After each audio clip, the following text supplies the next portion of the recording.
Soyez les bienvenus dans cette nouvelle vidéo où on va voir une nouvelle leçon de grammaire.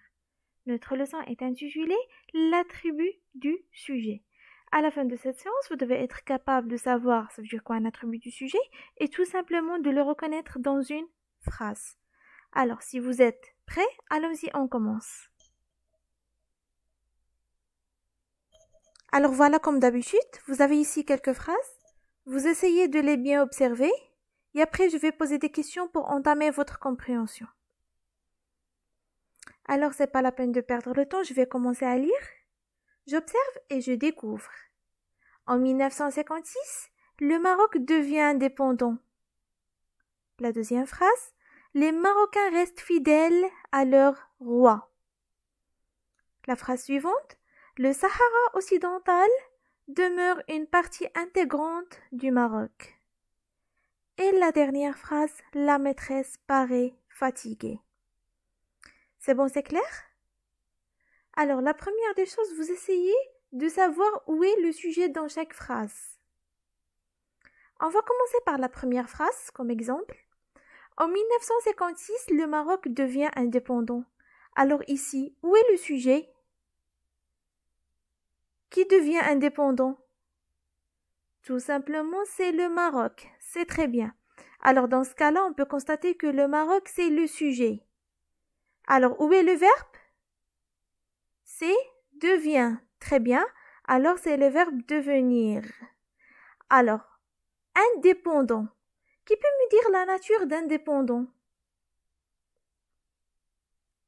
Alors, tout simplement, c'est un adjectif qualificatif.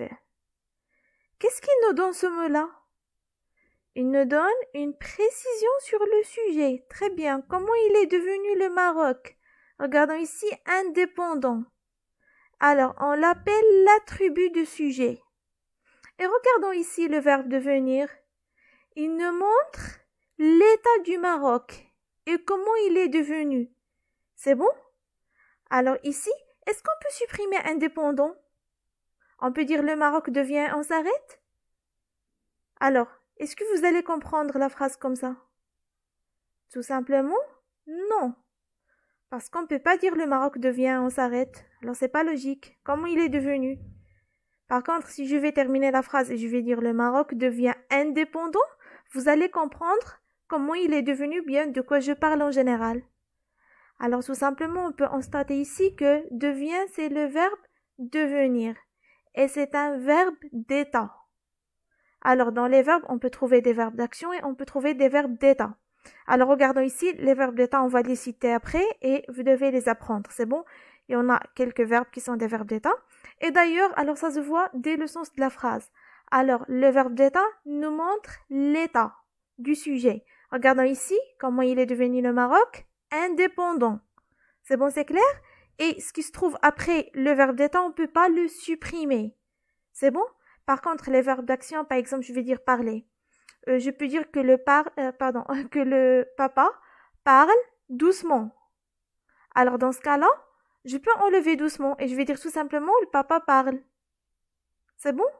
Alors, par contre, ici, alors ça va être un point d'interrogation à la fin. Si je vais supprimer indépendant et je vais s'arrêter.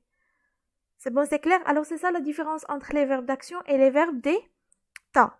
Regardons la deuxième phrase. Les Marocains restent fidèles à leur roi. Alors, ici, où est le sujet? Toujours, lorsqu'on veut trouver un sujet, on pose la question par qui? Alors, qui reste fidèle? Tout simplement, ce sont les Marocains. Alors, reste aussi, il nous montre l'état des Marocains et comment ils sont. Alors, ils sont fidèles. Alors, dans ce cas-là, reste, c'est le verbe rester, c'est aussi un verbe d'état. Et on a fidèle à leur roi. Alors, ici, on a l'attribut de sujet. Toujours après le verbe d'état, on trouve l'attribut de sujet. Ça veut dire qu'il nous montre l'état du sujet. Regardons ici, ou bien comment ils sont les Marocains, ils sont fidèles. Comment il est devenu le Maroc? Indépendant. C'est bon? Alors, la phrase suivante. Le Sahara occidental demeure une partie intégrante du Maroc. Alors ici, où est le sujet? C'est tout simplement le Sahara occidental. Où est le verbe? Très bien, il n'y en a pas de question ici, c'est le verbe demeurer. Alors, c'est un verbe conjugué au présent de l'indicatif. C'est un verbe du premier groupe et en même temps, c'est un verbe d'état. Une partie intégrante du Maroc. Alors, regardons ici, qu'est-ce qu'on a après le verbe d'état? On a une partie intégrante du Maroc. Alors, quelle est la nature de ce mot-là? Bien sa classe grammaticale. Alors, il y en a un déterminant plus un nom. Alors, c'est un groupe nominal. Regardons ici, qu'est-ce qu'on a? Un adjectif. Par contre, ici, on a un groupe nominal. C'est bon, c'est clair? On va voir la dernière phrase. La maîtresse paraît fatiguée. Alors, ici, où est le sujet? C'est la maîtresse tout simplement. Très bien. Alors, où est le verbe? Paraît, c'est le verbe paraître. Et on a fatigué. Alors, ici, fatigué, c'est un adjectif qualificatif. Et en même temps, c'est l'attribut de sujet qui nous montre l'état du sujet. Ça veut dire l'état de la maîtresse et comment elle est cette maîtresse. Alors, elle paraît fatiguée. Paraît, c'est un verbe d'état qui nous montre aussi l'état de la maîtresse. C'est bon, c'est clair? Alors, la première des choses que vous devez retenir, qu'il y en a deux types de verbes. Il y en a des verbes d'action et il y en a des verbes d'état. Alors, les verbes d'état, on va les citer après, vous devez les apprendre. Et d'ailleurs, comme j'ai dit tout à l'heure, ça se voit dès le sens de la phrase. C'est bon? On peut dire devenir, rester, être, sembler, paraître, avoir l'air, ainsi de suite. C'est bon? Alors, tous ces verbes-là nous montrent l'état du sujet. Et qui se trouve après le verbe d'état, on l'appelle l'attribut de sujet. C'est bon? Alors, il a une relation avec le sujet. Regarde ici. Qui reste fidèle, c'est les, ou bien ce sont les Marocains. Alors ici, comment il est devenu le Maroc? Il est devenu indépendant, ainsi de suite. Et tout ce qui se trouve après le verbe d'état ou bien l'attribut de sujet, alors on ne peut pas le supprimer, c'est bon? Parce que si on veut le supprimer, la phrase, ça va pas garder un sens. Et d'ailleurs, ça va pas être compréhensible. Si je vais lire la phrase comme ça, alors je ne peux pas savoir de quoi il parle ou bien qu'est-ce qu'il veut dire exactement. C'est bon, c'est clair? Alors, s'il vous plaît, si vous avez des questions, n'hésitez pas à les poser. Je suis toujours là à votre disposition. Si tout est clair et net, on va passer à autre chose. Alors, si vous avez des questions, prière de me laisser vos questions. Et après, je vais bien sûr répondre à toutes vos questions ou bien à toutes vos suggestions. Alors, ici, voilà ce que vous devez retenir tout simplement. L'attribut du sujet apporte une précision sur le sujet ou bien il nous donne des informations concernant le sujet ou bien leur état. Il est essentiel dans la phrase. Il peut être un adjectif qualificatif, comme on a vu dans la première phrase, devient indépendant. Alors, un adjectif qualificatif qui s'accorde en genre et en nombre avec le sujet, bah c'est normal que chaque adjectif s'accorde avec le sujet. Elle est heureuse. Si c'était masculin, je vais dire il est heureux, tout simplement. C'est bon? Alors ici, voilà, on a le verbe d'état, on a le verbe être qui nous montre l'état d'une fille inconnue ici. Alors, elle est, comment elle est cette fille ou bien comment est-elle? Heureuse. Alors, l'attribut de sujet ici, c'est un adjectif qualificatif. Alors, dans ce cas-là, je ne peux pas dire elle est et je vais s'arrêter. Dans ce cas-là, si je vais s'arrêter, vous allez comprendre la phrase? Bien sûr que non, maîtresse. Alors, ça ne sera pas une phrase qui a un sens. Elle est. C'est bon? Comment elle est? Alors, on peut trouver l'attribut de sujet, aussi un nom ou bien un groupe nominal. Alors, comme Rachid est un acteur. C'est bon? Bien, Sna est une maîtresse. C'est bon? Dans ce cas-là, si je vais supprimer un acteur, est-ce que je peux dire Rachid est? Est-ce que vous allez comprendre qu'est-ce que je voulais dire? Bien sûr que non. Ça veut dire, on ne peut pas supprimer l'attribut de sujet, bien sûr, qui vient après un verbe d'état. On a ici le verbe être. Un groupe nominal, voilà, c'est un déterminant plus un nom. Bien sûr que c'est un groupe nominal. Et on peut trouver dans le groupe nominal aussi des adjectifs qualificatifs qui enrichissent le groupe nominal ou bien qui nous donnent plus d'informations ou bien de précision. Et on peut le trouver aussi sous forme d'un infinitif. Regardons, cette maison est à vendre. Regardons ici, à vendre. C'est un infinitif. Si je veux dire cette maison est, et je vais s'arrêter, est-ce que vous allez comprendre le sens de la phrase? Bien sûr que non. C'est bon? Alors tout simplement, ce que vous devez retenir, que l'attribut de sujet peut être quoi que ce soit un adjectif qualificatif, comme on a vu dans le premier exemple, ou bien il peut être un nom, ou bien un groupe nominal, ou bien tout simplement un infinitif. Je peux dire ici, cette voiture est à louer. Dans ce cas-là, allouer, c'est l'attribut de sujet, c'est sous forme d'un infinitif qui se trouve après un verbe d'état. Alors, une remarque que vous devez la prendre en considération, on trouve l'attribut de sujet après un verbe d'état comme être, sembler, devenir, avoir l'air, ainsi de suite. Je ne peux pas les citer en même temps, mais bien sûr après que vous devez les apprendre par cœur. C'est bon? Alors, si on a un verbe d'action, alors ce qui se trouve après le verbe d'action, on ne peut pas le nommer un attribut de sujet. Par contre, alors ce qui se trouve après un verbe d'état, tout simplement c'est un attribut de sujet et qui peut être quoi que ce soit un adjectif qualificatif, un nom ou bien un groupe nominal ou bien tout simplement un infinitif. Alors c'est clair? Alors c'est bon? Tout simplement c'est ça ce qu'on est en train de dire. Les verbes d'état sont des verbes qui expriment un état, une manière d'être du sujet. Tout simplement ils nous montrent l'état ou bien comment il est le sujet. Exemple, il paraît fatigué. C'est le verbe paraître, c'est un verbe d'état. Alors ici, comment il paraît, ou bien comment il est, ici le sujet normalement c'est une personne inconnue, alors il est fatigué. Alors ici, les principaux verbes d'état sont être, devenir, paraître, sembler, demeurer, rester, avoir l'air, passer pour.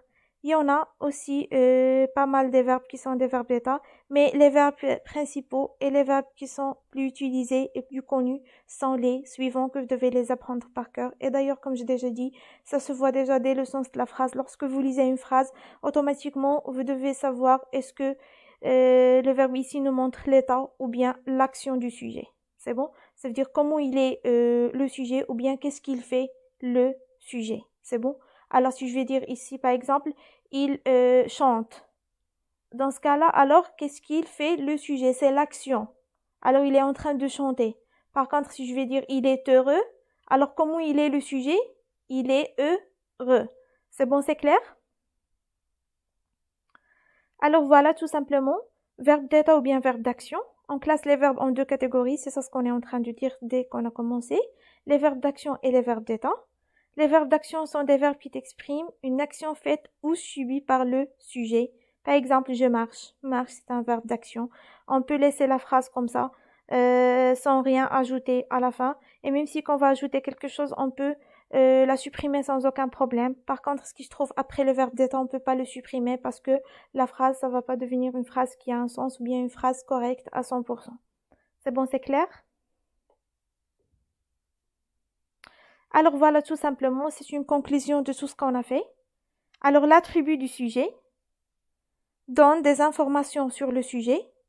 Alors ici, on nous donne des informations sur le sujet. Regardons l'identité, les caractéristiques physiques et morales. Par exemple, je peux dire elle est nerveuse. C'est bon? Alors ici, c'est ses caractéristiques morales. Comment elle est cette fille? Elle est nerveuse. C'est bon? Ou bien des caractéristiques physiques ou bien d'identité en général. C'est bon?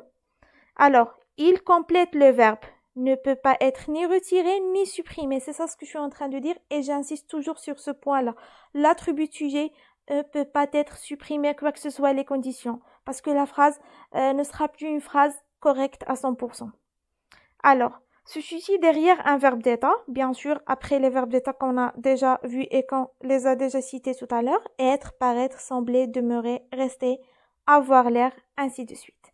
Alors, leur nature, on a déjà vu que l'attribut de sujet peut être un adjectif qualificatif, bien sûr, qui s'accorde en genre en nombre, ou bien peut être un nom ou bien un groupe nominal, ou bien un infinitif, comme on a vu dans le dernier exemple, à vendre. C'est bon, c'est clair? Alors maintenant, si vous avez compris tout ce qu'on a fait, alors vous devez faire cet exercice et vous m'envoyez ce que vous avez fait pour que je puisse corriger vos fautes si vous avez des fautes. Et si tout est clair et net, je pense que vous n'aurez pas de problèmes dans cet exercice. Si vous avez des questions, n'hésitez pas à les poser, je suis toujours là à votre disposition. C'est bon, je vais lire l'exercice, c'est facile. Indique à chaque fois le verbe d'état, le sujet et son attribut dans les phrases suivantes. Tout simplement, vous devez nous indiquer où est le verbe d'état, où est le sujet et où est l'attribut dans ces phrases suivantes. Alors, ce sont des phrases qui sont simples, faciles. Vous devez les bien lire pour que vous puissiez les comprendre. Et bien sûr, après, tout simplement, vous indiquez le verbe d'état, le sujet et son attribut de sujet. On a déjà vu, et son attribut en général. Alors, on a déjà vu tout ça dans la leçon. Ça veut dire c'est facile. Vous devez faire cet exercice et je vous souhaite une très bonne chance. Merci pour votre attention mes chers élèves. Alors je vous laisse maintenant. On se voit dans une nouvelle vidéo. Au revoir.